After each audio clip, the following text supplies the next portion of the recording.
everybody. This is going to be a little different than what's normally posted on this channel. This is not a Mr. Cheeseball Reviews, and this is going to be, like I said, a completely different subject. You see, when I was born with Asperger's syndrome, which is a type of autism.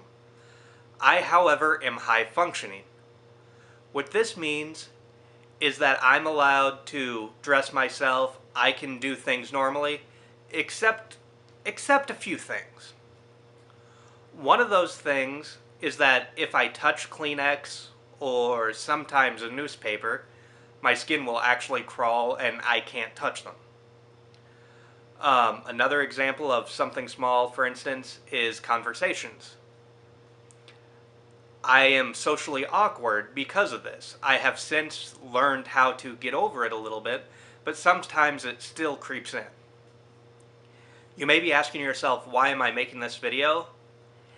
It's because I have bits of depression that's linked with my autism, as well as seizures that are linked with stress.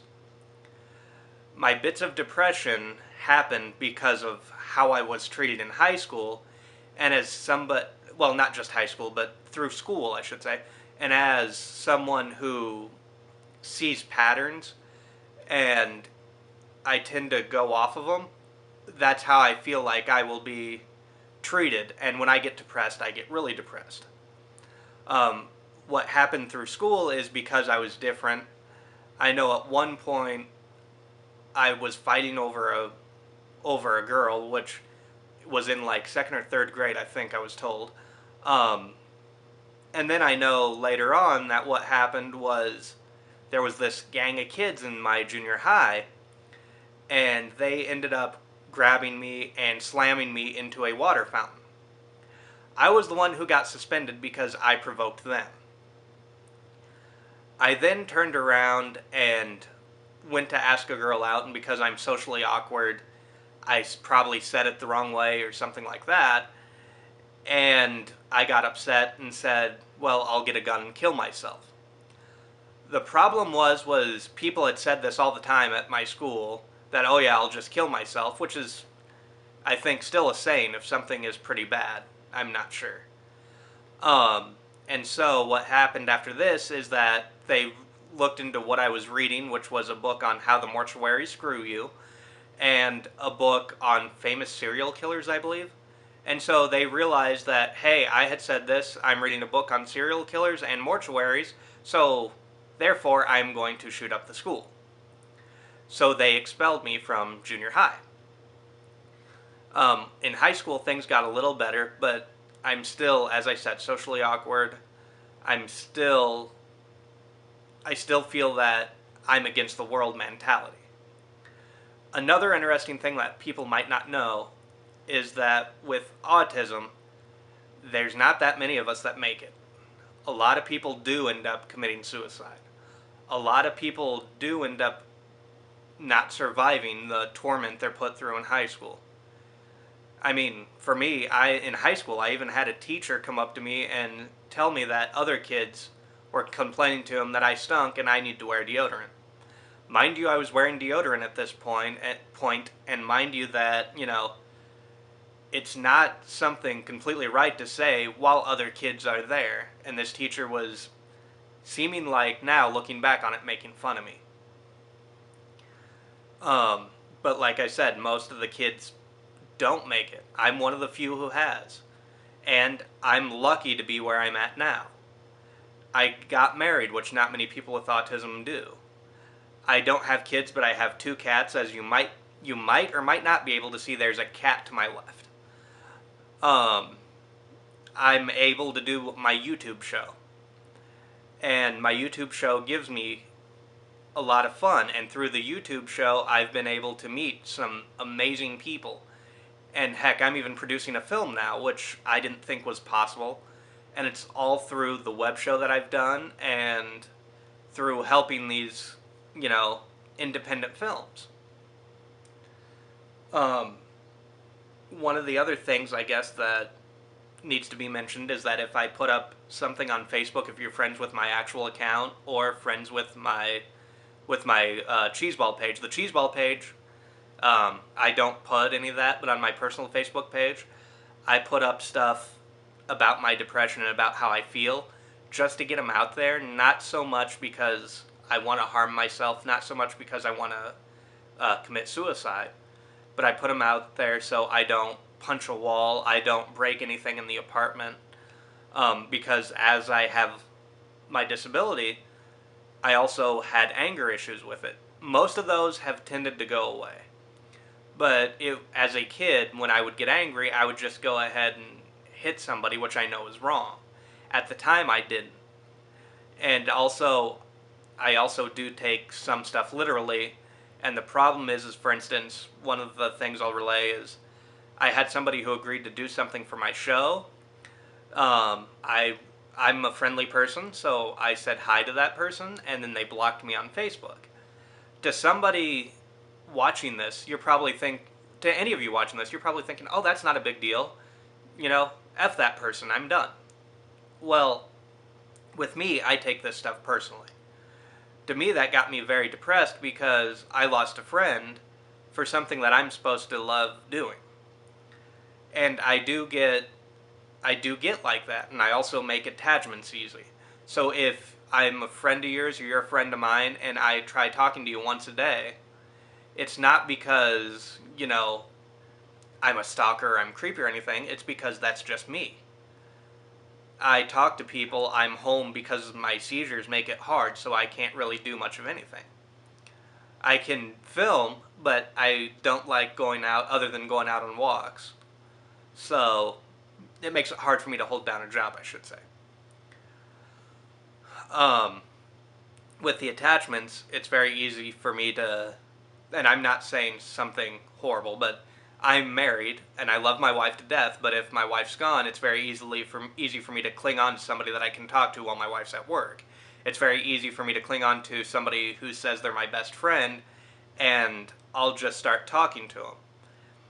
If this happens, the easiest thing to do is say, hey, I'm busy, I'm at work, whatever, and I'll leave you alone. Or I'll say, let me know when you're off work so I can continue talking to you, especially if it's through Facebook. But this is just basically letting people know what it's like for me to deal with it. Through school, I was made fun of. I was beat up several times. The worst story that ever happened was 2 girls in school conned me into basically having a discussion of a sexual nature, I'll say. And when they turned it into the principal, and I got suspended for it. Even though we had the information, and the girls put me up to it, I was the one who got in trouble. Then when I got a message over the same messaging system, and remember this was back in the 90s, so I don't think we had cell phones, or if we did, they were giant-ass Zach Morris phones. When I got a message from a guy on a messenger, he said he was going to bash my head into a locker the next day he saw me, and I turned it into the principal, and the principal just said, well, why did you piss him off? The thing is that I don't think people, if they're normal, would have had this stuff happen to them. I've felt like I've been fighting an uphill battle for years. And now that things are fine, it's weird. It's like I should be fighting for something, even though I'm not. I always have this fear of, okay, I have my YouTube show. I have the movie Finding Grassman that I'm producing. I have this fear that at some point, either the producers of that film or my closest and best friend who's a member of the production company and an actress in that film is going to turn on me. And I don't think everybody has that feeling. And so if I start talking to you on Facebook, if I start messaging you, like I said, it's not I'm trying to do anything, I'm trying to be friendly. However, my problem is if somebody doesn't respond back, I assume they're mad and I assume they hate me. If by chance, you make a joke but you don't laugh, or you don't say I'm joking, or you sound upset, I'm going to think you're upset. And this is how I have to go through life. I have to go through life not knowing if people are my friend or not, not knowing if someone's angry with me or not. Especially since I'm home most of the time. At conventions, if you're laughing, that's great. If you're joking, that's wonderful. But if I can't see you, or you have one of those faces where you like to be stone-faced when conveying a joke, I don't know. And it's really hard. It's really hard for me to, think somebody's mad at me when they're not. And no matter how many times somebody says, "Oh no, I'm not mad at you," or I'm having a bad day, but it's not related to you, they have to say it's not related to me, otherwise I feel like I'm the cause of everything. And again, I know this isn't comedy. It's not meant to be. This is supposed to be relaying what I go through on a daily basis. I have to have an Axe shower scrubber because I can't touch soap. I have to have somebody else touch newspaper for me. And yes, there are ways of getting around it, and I do try to work on it. It's just that it gets very hard for me. And so again, when things get hard, I try not to let it bother me. But at the same time, it's very, very, very hard not to let things bother me. And I guess since I've talked about it earlier, my seizures are caused by stress. And stress can be anything from something being out of place to stubbing my toe to, for instance, we were at a convention and my co-host was doing something else other than what she told me she'd do. And I didn't realize it, and I started freaking out because I didn't know where she was, which in turn caused a seizure. Luckily, she did come find me, and everything turned out fine, so it's not a big deal. But I do have these seizures. They are stress-related. Now, I have been in plays out at a community theater where I have been stressed out and I've had a seizure backstage. I've had one where I had a seizure on stage. However, this doesn't hinder me because I can hear everything that goes on, and usually I'm fine afterwards. So we are working with me and trying to stop having stress seizures. However, the clock reset as I had one the other night.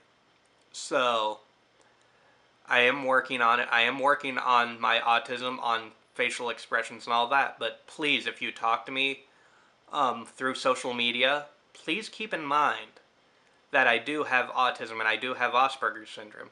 So I may feel that you're yelling at me if you're not. And again, just let me know. So this is just a video about my autism, about my Asperger's syndrome, about what I go through.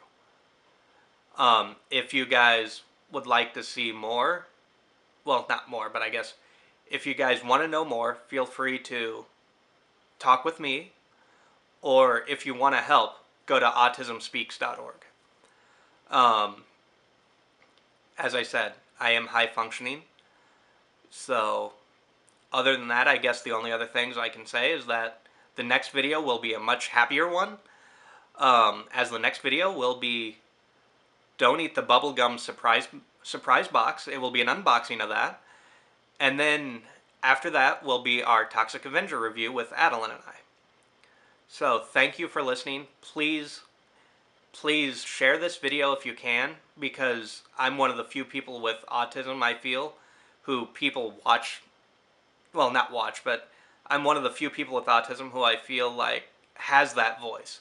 And I feel like I can help make a difference. So please, if you could, share this video on social media.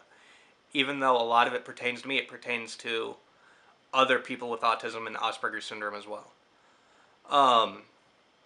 Please subscribe to our YouTube channel, and who knows, if this goes over, I might make another video possibly detailing some of my other struggles, or honestly picking out a movie, because that struggle is a lot harder than it should be. So All right, well, I will see you guys on the next Mr. Cheeseball Reviews, and please, again, like this video, share it, subscribe to the channel, all that fun stuff. So, thank you. Bye.